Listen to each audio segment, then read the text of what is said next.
Hi friends, welcome to మనగా Vijayawada. Morning login అయ్యా. Time వచ్చి ఇప్పుడు 4:10 అవుతుంది.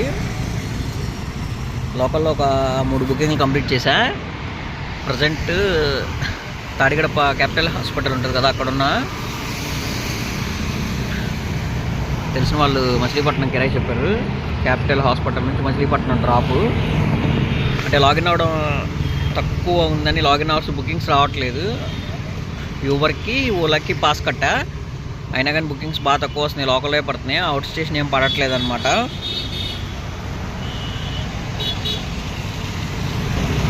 చాలామంది మెసేజ్ చేస్తున్నారు, అన్న బండి కొనుక్కుంటే ఎలా ఉంటుంది, ఏ బడ్జెట్లో కొనుక్కోవాలని. అదంతా మనం కట్టగలం అనుకుంటే ఏదైనా కొనుక్కోవచ్చు అనమాట. ఎక్కువ అర్నింగ్స్ చేసుకుని కొంచెం మనీ ఎక్కువ సంపాదించుకోవాలి అనుకుంటే కొత్త బండే బెటరు. ఓన్లీ రిపేర్స్ ఏం రావు, ఓన్లీ ఈఎంఐలు కట్టుకోవడమే.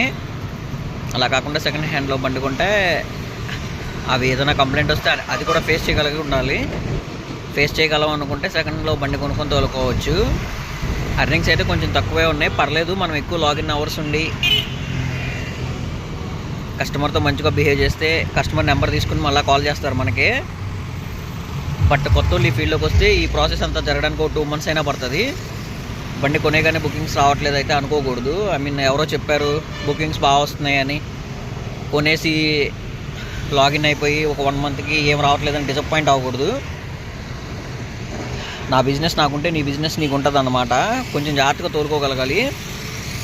అలా తోలుకోగలిగితేనే ఈ ఫీల్డ్లోకి రావాలి, లేకపోతే అసలు ఈ ఫీల్డ్లోకే రాకూడదు. మ్యాక్సిమం ఇప్పుడు నాకు వచ్చిన కొన్ని కాల్స్లో మ్యాక్సిమం జాబ్ చేసుకునే వాళ్ళే ఉన్నారు. అక్కడ వాళ్ళకి ఏం ప్రాబ్లం ఉందో మనకైతే తెలియదు కదా. ఫీల్డ్ అయితే బాగానే ఉంటుంది జాగ్రత్తగా తోలుకునే వాళ్ళకి. Thank you watching my video.